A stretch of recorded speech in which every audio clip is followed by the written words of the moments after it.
welcome to another episode of Talk Time with your host. I'm Sean McIver. In this episode, I'm delighted to be joined by Clayton Drotsky, currently the founder of his own Growth Crew Limited based in Bishop Stortford.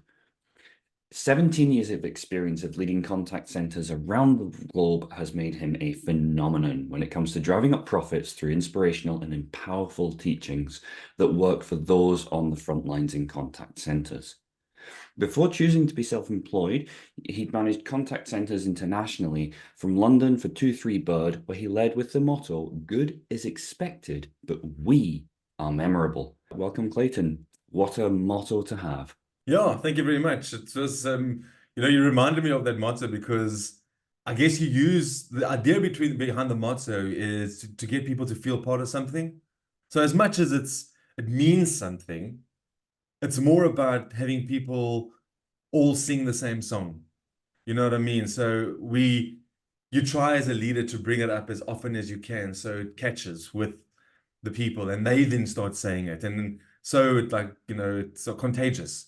I guess you can say it like that. So coming up with that saying is that good is good. I always say it to like a radio station.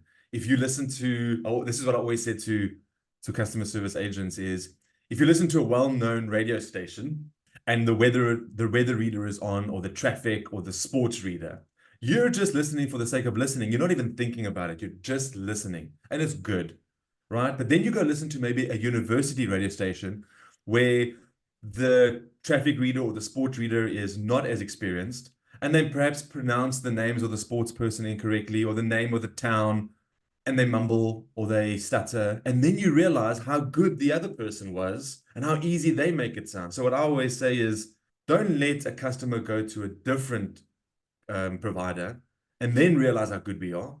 Let's show them how good we are while they're on the phone with us. So that was the idea behind that specific motto. But really, it's about camaraderie and bringing everyone closer, because that's the best thing to do. Perfect, thank you. And what a great way to start us off as well, by making me incredibly self-conscious of any stumbles that I may make. I'm kidding, Oh, it's I'm not going to kidding. be. I'm kidding. We're going to talk about leadership today. And obviously, you've got huge amounts of experience within leadership. And it's clear across looking at your career and your background. And that's where I want to start. If you could just kind of talk me through, because you're one of the rare breeds who you started off in contact centers on the front lines yourself. And I want to frame this slightly differently. So through that lens, through that perspective, how did that affect your vision or your impression of what leadership means to you? And I'm going to add on to that. How does that contrast to your view and impression of management versus leadership? Like maybe all the people that work in contact centers, I also did not put my hand up at school and say, I'd love to work in one when I grow up, but as so many others, started very young in a contact center, needed money for my social life, and contact centers were dead easy to get into. So you get into one. And I think that was the first professional job I had, because we spoke off camera a little bit earlier, and we just spoke about my experience working in a pub in the UK, or 20 odd years ago. But I never really had a leader in that kind of respect. And then I realized how important it was when I was a contact center agent, and what I could see what was good leadership, because in a contact center, you have the one I was in at the time we started, we had just over 150 agents. So that would equal maybe 10 team leaders or 8 team leaders plus managers. So you get a really good idea of what's good and what's not good from the perspective of an agent, like what motivates me, why I also want to feel good about myself, but who's making me feel good about myself from a leadership perspective. So that's kind of the first probably contact I had with what leadership means. And yes, for me, the difference was, if you talk about management versus leadership, managers were good in terms of they made sure that the calls didn't drop. They made sure that someone was on the line. They made sure that they could see the stats and who was perhaps a better converter than the other one, and stuff like that. That's what I would say. They managed the business part of it well, right? We needed 8 agents on the phones at any given time. This is how you manage the schedule and those kinds of things. So that was great. But from a leadership perspective, it was really being able to have people rally behind you. And my story is probably different to many people out there. I know I'm very, very fortunate, because I was somehow recognized early on And I was leading a contact center within 2 years of starting in one. And the contact center was only my stepping stone, like so many others, to my big career. But I ended up spending, 17 years in the contact center world. And I was fortunate, but when I became the leader, I had no clue what I was doing. Absolutely not a cooking clue. And I went through a panel interview, and I somehow up on top. But I was fortunate to have an incredible mentor, a lady who I'm still friends with today, 20 odd years later. We only worked together for maybe 2 years, but man, she taught me so much in what she did, and it resonated with my personality. Before she started, we went through a call center employee engagement survey, the old best places to work at the time. And we finished out of 10 call centers globally for this business, we finished last. Not good. So much so that the company decided to actually get rid of my director. I had just become the manager. So this lady was then shipped in from our European office. She's American, but she worked in our Dublin office, or our Cork office, sorry. And she was shipped in. And, Sean, without knowing me from a bar of soap, she immediately believed in me or trusted me. And she shared with me the game plan of what we were going to do. And she cared for my insights. My opinion mattered. And I realized because of this, a couple of months later, I realized I was working really, really hard for this cause, but I was doing it because there was someone who believed in me, someone who saw something in me that they wanted to nurture and develop. So I wanted to prove them right. And then I realized, man, it didn't cost her a cent to get the very best out of me. She made me feel really good about myself. When I spoke, she listened. She made it feel like I was the only person on the planet. She was really curious about my development, interested in me. And I ran away with things. I was like, this is fantastic. She made me feel so good, And I realized it cost her nothing but time to get that out of me. And I thought, well, this is a great way to get people to rally behind you, get people comfortable with you. And I did it to my team leaders, and they did it to their agents. And we created a really, really special place where by the next year, when we had the same survey, we finished second of all the contact centers globally. And that was just because we cared for the people. So many times as leaders, we look for that silver bullet. And I know it's always the rage now by saying it will 50x your business or 20x your business. People are looking for that silver bullet that will put their name up in headlights and build in this legacy. As a leader, your silver bullet is sitting right in front of you. It is your people. If I always say to leaders, what you're aiming for is discretionary efforts, where those people that are in your team go above and beyond because they want to, not because they have to. For them to do that, that's like the aha, the nirvana for leaders. In order for them to do that, they need to be comfortable around you, trust you, and you as a leader need to do a lot of things constantly well, but small things. Don't spend any money. That's just what I believe, and I was fortunate to have that experience. That for me, positive leadership, and that kind of set me up for my leadership style. So then I'm guessing again, I'm going to project a little here because I had a similar experience when I was kind of going through my career in internally within contact centers, very similar to yourself. And I hit a point whereby I'd had what I would consider, and this is subjective, and I'll caveat that right now because different strokes for different folks. I had experienced what I would consider to be poor leadership for what I needed. And then I went to a role whereby I had exactly the leadership that I needed, and it was transformative for my perception. It was always I've always looked back and thought, in a leadership position, that's what I aspire to being. I think, what would this person say? How would this person approach it? And I still put my own spin on it, but I found that's been really formative for me. And that's carried forward, and it's formed a lot of my benchmarking of myself and others. Is that something that you found as well as you've moved through, when you were working for the previous company, One Two Bird, and then in your current role within your own business, Clayton? How is that something that you've then carried with you as well? Yeah, definitely. I've just gone back on all my experiences in terms of what worked for me, in terms of people, and I've carried that forward, definitely. It's all the experience you gain. People always say experience is important, and when you're a youngster, you don't really think like, whatever, that's fine. But when you're actually 20 years into the game, it is very, very, you can rely on that experience because you've been in lots of situations. different situations, and you've been able to learn how to cope with those situations. So yes, definitely for me, I've had the Tony Soprano of leadership be my boss, and I've had this great experience that I've had.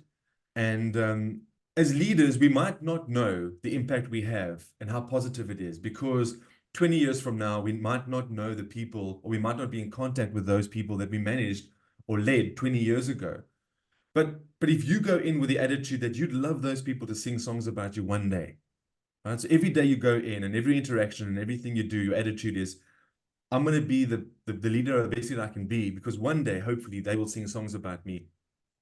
Selfishly, that's how I thought about it. I thought, you know what? I want to make a difference. I want to make a real difference. How do I build meaning into what everyone's doing here? How does everyone feel like their contribution is super valuable? And that's what my focus was. And yeah, I'd like to think that hopefully one day someone says, man, I wouldn't be here if it wasn't for Clayton saying this. I don't know if that will happen. You might never know.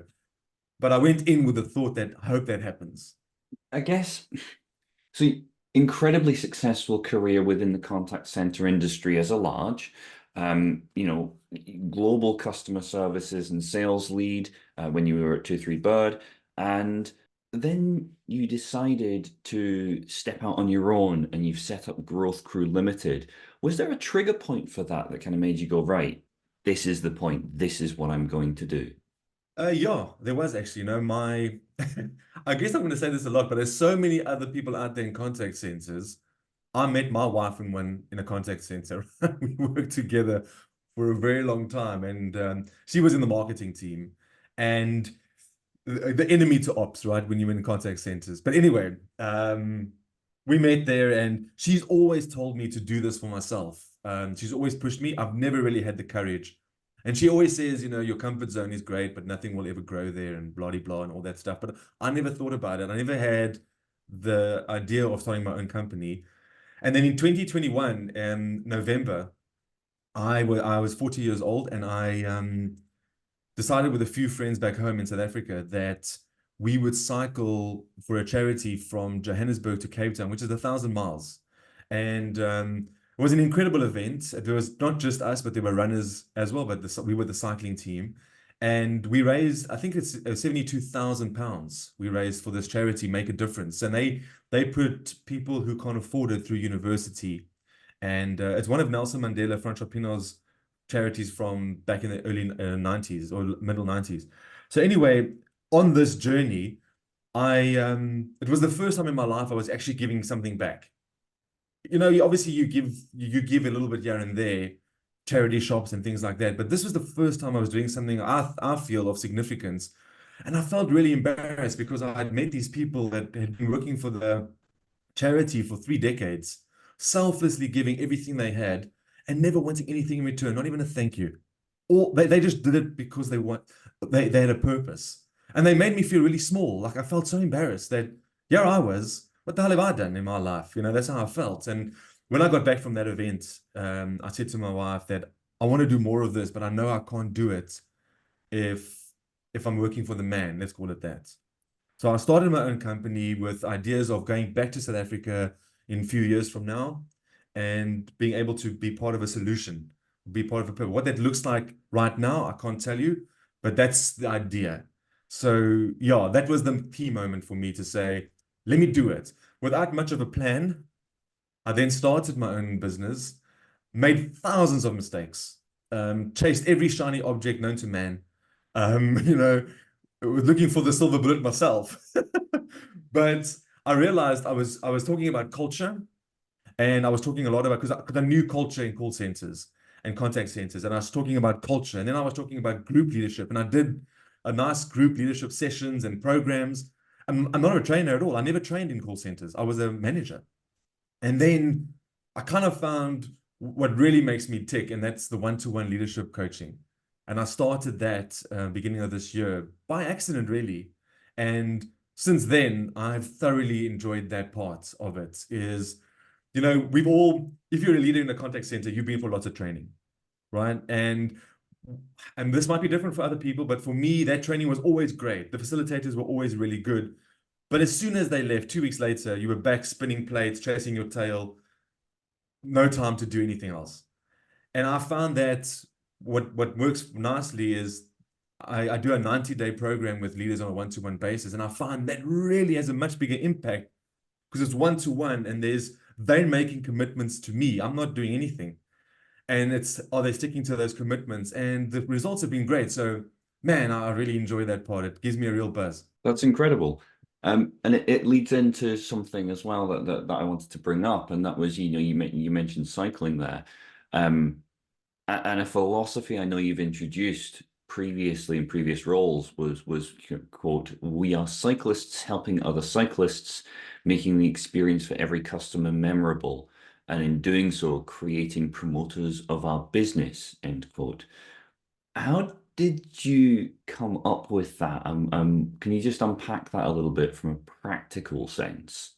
Yeah, sure. It's back to the camaraderie. So although it's a slogan, I love the team coming up with slogans like this because I find that, and I always talk about this, is build meaning into what other people do is such a good key to success for any leader. If what I do matters to me, then I'm gonna find more satisfaction in doing it.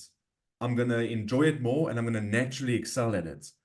So wherever I went, I always tried to build meaning into what every single person, top to bottom, contributes to the business and to the customer.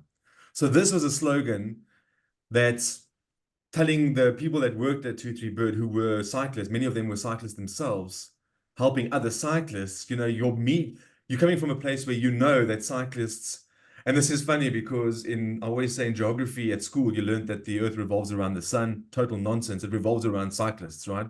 We are very self-involved. I mean, I'm one myself, self-involved people. Even if you don't cycle and we bump into you at a party, we will talk to you about our bicycles. And it doesn't, we are those kinds of people. When I'm off the bike, I don't like them, but I am a cyclist myself. So we kind of built that into it. And my philosophy was always the days of Wolf of Wall Street are gone, right? We can't sell in that way. So how do you sell without pitching? You can't say to the customer, you're not allowed to tell the customer, Sean, you want to go ahead with this? Can I have your credit card? Nothing like that. We add so much value to the customer that it becomes a no-brainer for them to say, I need this. So how do we do that? And that's kind of what I've followed through with my own company, but it's just building meaning into what people do. Yeah, one of the call centers I worked for was a holiday company. And okay, holidays, granted, they're easy to sell, easier to sell than maybe insurance or life insurance or things like that. But we used to build meaning into the agents to say to them, they're not just facilitating a transaction. They are such a big part of the customer's experience. They are going to be part of the customer where the customer is going, the Facebook photos, Instagram photos, the places the customer will eat and experience meals. So they felt like their purpose was heightened because they had lots of meaning behind what they do. And that agents totally bought into that massive contribution that they were fulfilling, that value that they were bringing into the business by being those people that play a huge part in the customer's experience on their holiday. And I even heard those days, I heard the customer service agents asking customers what they want to smell when they're on holiday. They were so involved because they felt so important and so valued by us that, so those slogans that you read, those are just for me to build meaning into what people are doing so that they feel what they do matters. That's half the battle. They look forward to coming to work if they know what they do means a lot to everyone else. And absolutely. And again, it ties into that principle of, no one sets out to come to work to do a bad job or to Yeah. not do a good day's work. And it's about creating that environment and that motivation and that meaning behind the why. Why are we doing what we're doing? How are we achieving that? Which I think you've spoken to that beautifully.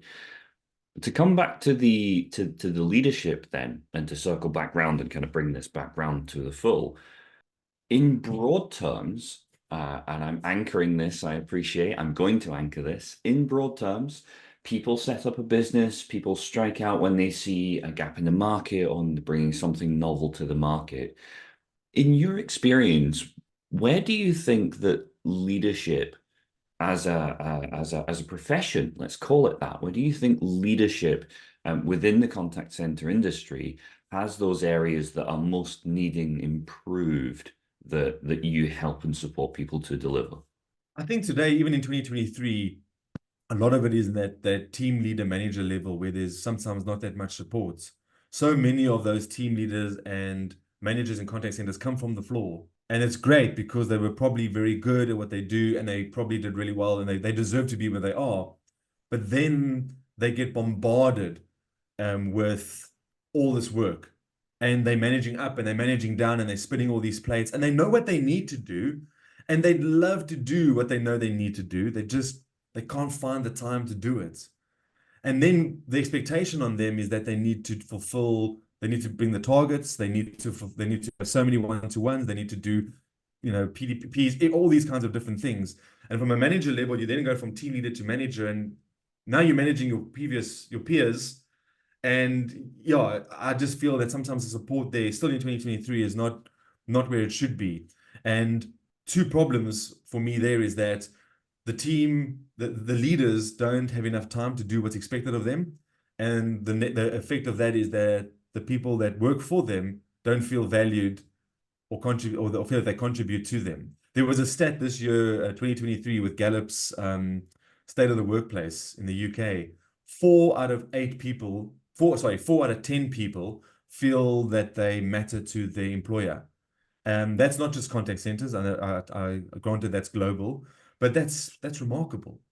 So what I help leaders do first and foremost is make more time for yourself by doing the basics right, so your people do more, and all the delegation and stuff like that. So yeah, for me, I think that Sean is probably the place where leadership could do a lot more. And I know Martin talks about it often.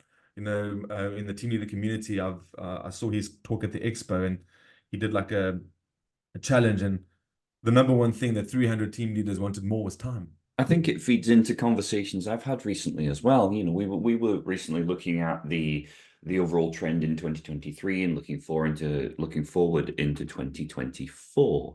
And the theme was around efficiency and improving kind of the productivity aspect of it. And as part of that conversation, it touches on something you've just mentioned, and that was around the metrics that are measured. If you look at an average scorecard for a contact center agent, generally you'll have quadrants, and each quadrant will have multiple things.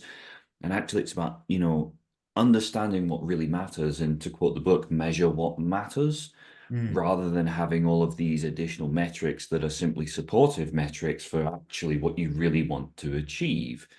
And I guess from a leadership point of view, the aspect that maybe many people don't see or appreciate or realize, and I think one that's worth shining a light on in this conversation, is that as much as we say that at the front lines level, you've got all of these metrics that you need to meet, I would argue that's amplified as you move towards the leadership level, because then you've got outside external influences that nobody beneath you necessarily sees, but you Mm-mm. still have to balance all of those demands. And I guess my question to you then is, as a new leader out there in the universe, in the contact center environment, and actually to the broader workplace, how do you balance that? How do you go about achieving that state of, I have all of these demands. Here's how I ensure that I do focus my time, create that space, and create that leadership quality that we've talked about? Is there, I'm not saying there's a silver bullet. Where do you even begin? That is a good question. For new leaders, I think, Sean, you probably also experienced this in your time, is that once you're in the rut, it's difficult to get out of. I mean that everyday rut. You know, it's difficult to get out of it because you then feel that you need to suffer some small short-term pain for long-term gain. And short-term pain might mean that you actually have to sit down and delegate more, teach your team more, to do more so that you have more time to strategize and do other things. But you almost can't get there because then you're dropping a ball in another place. So the balance is very, very tight. I would say the best thing to do is to understand that long term, you want to be able to, what you want to be able to do. So if it's managing upwards so that the priorities are and expectations are very, very clear, because management upstairs doesn't always see what's going on with you, and you're still expected to do 18 one-to-ones this month, and it's the 27th, and you're like, So, it's crazy how the expectation is different to what can actually be done, or the reality, I'm saying. So for me, I always help leaders in terms of saying, right, let's get the team, the people aspect working properly. Because if that's working properly and running smoothly, everything else becomes easier for you as a leader. So think about being able to delegate stuff and trust people and believe in people. And then, slowly bring people closer to your team and why the team exists and what the team wants to achieve and the whys. And then they run with things. I deal with leaders who are stuck in that rut and they've never thought of doing things differently. They've never hovered above their team like a helicopter, looked down and said, okay, this is the function of my team. These are the players. Am I doing it as efficient as I possibly can? And they often don't give themselves an opportunity to do that. I always tell the story to leaders of it's a Christmas dinner, and dad asks mom, "Hey, why do you cut the ends off the pork?" And mom says, "I don't know. My mom cuts the ends off the pork." So they phone Granny and say, "Granny, why do you cut the ends off the pork?" She says, "I don't know. My mom used to cut the ends off the pork." So they phone Great Granny and they say, "Hey, Great Granny, why do you cut the ends off the pork?" She says, "So it can fit in my pot." But they all still, you know what I mean? So sometimes leaders are stuck in that way because they just don't hover like a helicopter above their team and see efficiencies perhaps. And they don't allow themselves that opportunity, which is so important because they don't want to give themselves the time. They don't have 15 minutes to think about that because they got to get back to this manager and they got to have a one-to-one with that person. And it's like, it's a rut they get into. Just on the back of what you just said, I'm going to throw out a question that maybe is unfair, but I think it's one that's worth asking. We know that at the front lines, the agents in contact centers, the frontline users in contact centers have a difficult job. It is a skilled job that takes a lot of focus and it takes a lot of knowledge and it takes a lot of charisma and a whole range of skills that maybe are underappreciated to those who are not in the industry. I think to say that that is a known fact within the industry is not a surprise. Would it be fair to say that the same is true of leaders within the contact center industry? In actual fact, particularly the mid-range leaders, is there an argument there that actually there's you've got the heads of and the various director level, you've got the frontline staff, and then in between those we have these kind of these leaders of people. Are they something of unsung heroes within contact centers, given that they set the tone, they set that the direction of the journey, the cyclists, and is that a fair statement, would you say? Definitely, yeah. Definitely. I mean, you mentioned it earlier. No one wakes up in the morning and says that I'm going to do a bad job or do my worst. And leaders are the unsung heroes. Those team leader, manager levels are the unsung heroes because their intentions are good. They want to make it a great place. But sometimes they just focus on the wrong things, not their own fault. They've just never had the proper guidance or support to say, don't worry about it. And you often find that you get your people pleasers, or you get someone who can't handle confrontation, wants to be everyone's friend.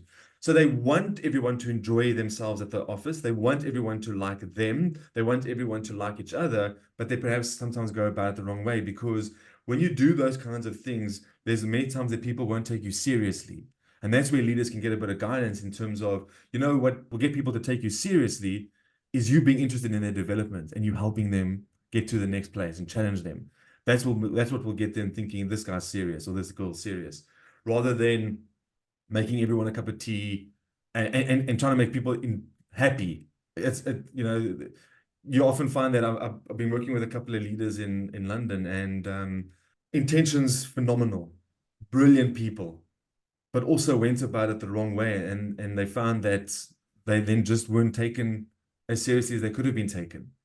So yeah, it's that you want to get people comfortable with you because they need to understand your intentions or that you really care about them. You want what's best for them. You're not just always saying yes, or you're not just trying to avoid the bad behavior that you see or whatever that may be. Brilliant. Yeah, no, I like that. I really like that.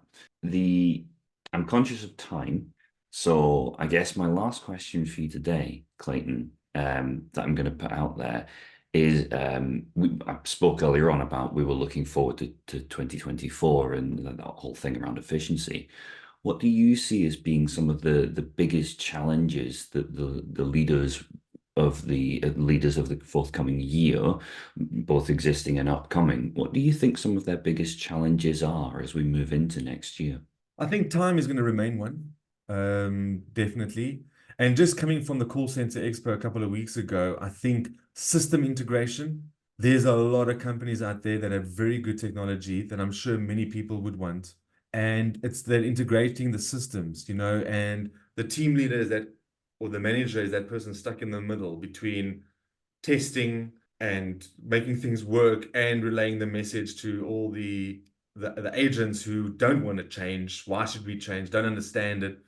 So there's that whole conundrum of, okay, this is where we're going with this, new processes, and people don't always believe in that because they don't understand, they might not understand it. And that's why I love talking about the game plan and sharing the game plan from the beginning, making sure that everyone understands. And you don't have to go through every minor detail because not everyone wants to know that.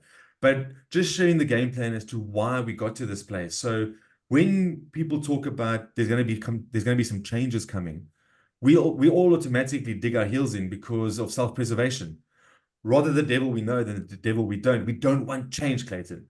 But if I come to you with the same message, but I say, hey, Sean, guys, we've got some decisions to make, then it's a whole different ball game because I'm saying we have decisions to make. So I'm making everybody feel like we're all part of this. And because I'm a manager and because I'm more privy to the numbers and the reasons why we perhaps taking on a new system or whatever it may be, I can say, this is where we're at as a company. This is the new system. These are the cost savings. This is what we can actually achieve with the new system. The old system's limitations, blah, blah, blah, blah. And you can actually make it sound, you can actually communicate the reasons why very nicely. But it's the decision we're making for the better of all of us, not just a change we're making. So it's that communication that sometimes people need help with. And then, yeah, I think time and, I saw so many good companies at the expo, and I think they all do sell the silver bullet, right? And especially AI was mentioned at every corner of that expo. I think maybe two chats did not have AI mentioned in it. So it's that. It's that integration, I think, that's coming, that's going to be where the leaders, they don't need to be part of every single IT meeting from the infancy of the project. They don't. But they need to be part of it before they get to know about it because you've been there.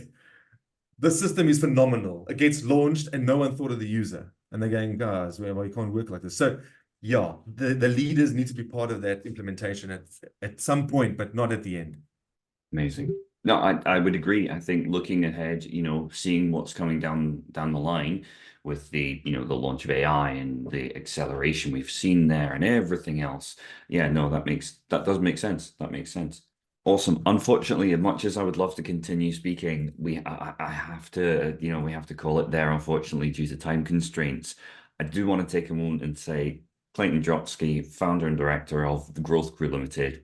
It's been an absolute pleasure to talk to you today. Really appreciate your time and hopefully get a chance to speak again in the future. Yeah, Sean, thank you so much to you for providing a platform like this for people like me to talk about what we're passionate about. So it means a lot and it's super appreciated. Thank you very much. No problem at all. Thank you.